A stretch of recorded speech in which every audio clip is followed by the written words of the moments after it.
শুভেন্দু মুখ্যমন্ত্রী হওয়ার পরে বাংলাদেশের জামাতিদের চিড়বিড়ানি অনেক বেশি হয়ে যাচ্ছে। अरे मैं डरने वाला आदमी नहीं हूं, झुकने वाला आदमी नहीं हूं, डराने का काम करने का कोई जरूरत नहीं है।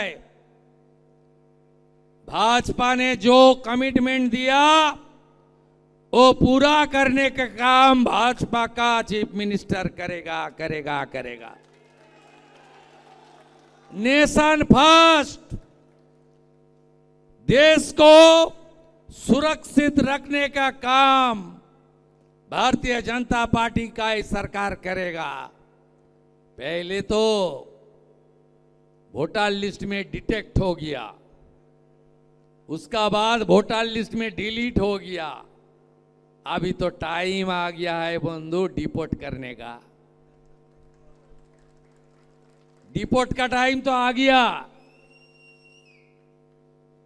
और एक्शन तिलजोला में हुआ भाई। ভোটের রায়টা বাংলাদেশের যে জনরায় সেটা আপনি বাস্তবায়ন করে দেন, আপনিও ভালো আমরাও ভালো। আর যদি বাস্তবায়ন না করে তাহলে তো আমরা বলছি তাদেরকে লাল কার্ড দেখাবো। এই সরকার থাকতে পারবে না যদি গণভোট রায়টা বাস্তবায়ন না করে, সংস্কার না করে।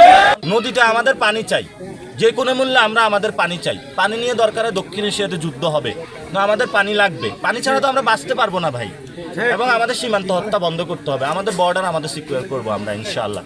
এবং আমরা আন্তর্জাতিক যে আদালতগুলো রয়েছে সেগুলোতে যাবো। এবং রাষ্ট্র সীমান্তের নাগরিকদের নিরাপত্তা দিতে ব্যর্থ। সরকার কাকে নিরাপত্তা দেয় জানেন?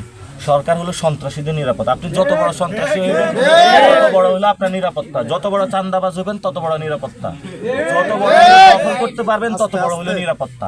এই নিরাপত্তা দিয়ে হলো সরকার হলো সাপ পুষে, এই সাপদেরকে হলো বাংলাদেশের জনগণের উপরে ছাড়া দেয়।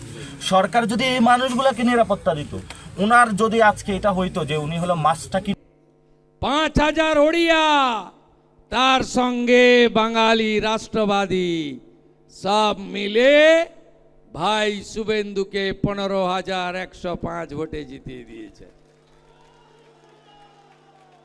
এর ঋণ আমি শোধ করব। আমাকে একটু 2-3 সপ্তাহ টাইম দেন।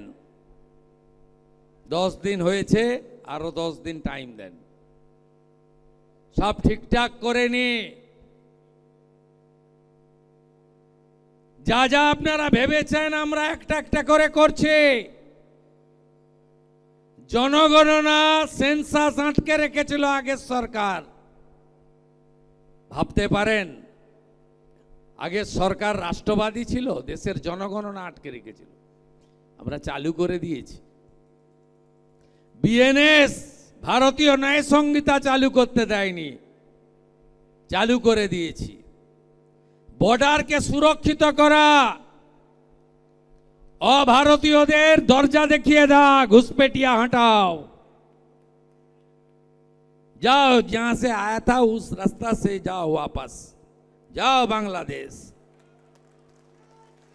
अरे एखानकार तृणमूल सीपीएम कांग्रेस যতনা চিড়বিড়ানি করছে, শুভেন্দু মুখ্যমন্ত্রী হওয়ার পরে বাংলাদেশের জামাতিদের চিড়বিড়ানি অনেক বেশি হয়ে যাচ্ছে। अरे ভূমিধস, ভবনধস সহ বিভিন্ন দুর্যোগ দুর্ঘটনার সম্মুখীন হচ্ছে, রয়েছে ভূমিকম্পের মতো ভয়াবহ দুর্যোগের আশঙ্কা। এই পরিস্থিতিতে ফায়ার সার্ভিস ও সিভিল ডিফেন্সের ভূমিকা দিন দিন আরও গুরুত্বপূর্ণ হয়ে উঠছে। সে কারণে ফায়ার সার্ভিস ও সিভিল ডিফেন্সের জন্য আধুনিক প্রযুক্তিগত সেবা সুবিধা সৃষ্টি, প্রশিক্ষিত জনবল ও পর্যাপ্ত সরঞ্জাম নিশ্চিত করার পাশাপাশি ভলান্টিয়ার সহ সরকারের অন্যান্য সেবা সংস্থার সাথে তাদের কার্যক্রম সমন্বয় থাকা খুবই গুরুত্বপূর্ণ। সারা দেশে 538টি ফায়ার স্টেশনের মাধ্যমে এই বাহিনী সেবা প্রদান করে যাচ্ছে, যা চাহিদার তুলনায় যথেষ্ট নয়। সেজন্য জনগুরুত্বপূর্ণ বিবেচনায় আমরা ফায়ার সার্ভিসের সক্ষমতা ও সামর্থ্য বৃদ্ধিতে জোর দিচ্ছি। ইতিমধ্যে 20টি ফায়ার স্টেশন নির্মাণ ও পুনর্নির্মাণের প্রকল্প বাস্তবায়নের কাজ চলমান রয়েছে। অ্যাম্বুলেন্স সেবা সম্প্রসারণের লক্ষ্যে 100টি অ্যাম্বুলেন্স সংগ্রহের কাজও চলমান রয়েছে। অতি সম্প্রতি ডুবুরিদের সক্ষমতা বাড়াতে 72টি পদ সৃজনের প্রস্তাব অনুমোদন করা হয়েছে। জনবল নিয়োগ সম্পন্ন হলে নৌযান দুর্ঘটনা মোকাবিলায় এই বাহিনীর সেবা সক্ষমতা বৃদ্ধি পাবে। তাছাড়া এই বাহিনীর ফায়ার স্টেশনের সংখ্যা বৃদ্ধি এবং পরিকল্পনা অনুযায়ী সদস্য সংখ্যা 30,000-এর অধিক করার জন্য ফায়ার সার্ভিসের অর্গানোগ্রাম পুনর্গঠনের প্রস্তাবও বিবেচনাধীন রয়েছে।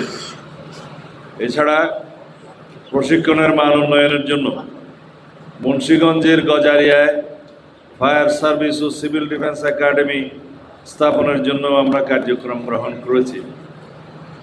আমাদের নির্বাচনী ইশতেহারের আলোকে ইতিমধ্যে ফায়ার সার্ভিস ও সিভিল ডিফেন্সের বিভিন্ন উন্নয়ন পরিকল্পনা সাজানো হয়েছে। ফায়ার সার্ভিসের সেবা সহজীকরণ, স্বচ্ছতা ও জবাবদিহিতা নিশ্চিতকরণে অনলাইন ভিত্তিক ফায়ার লাইসেন্স প্রদানের কার্যক্রম গত মে 1 তারিখ থেকে শুরু হয়েছে। পয়লা মে 2026 তারিখ থেকে চালু করা হয়েছে। আমরা আশা করি পরিকল্পনা অনুযায়ী বাস্তবায়ন সম্ভব হলে ফায়ার সার্ভিস ও সিভিল ডিফেন্সের সক্ষমতা বহুগুণ বৃদ্ধি পাবে। ফায়ার সার্ভিস ও সিভিল ডিফেন্সের সদস্যরা 2025 সালে 27,000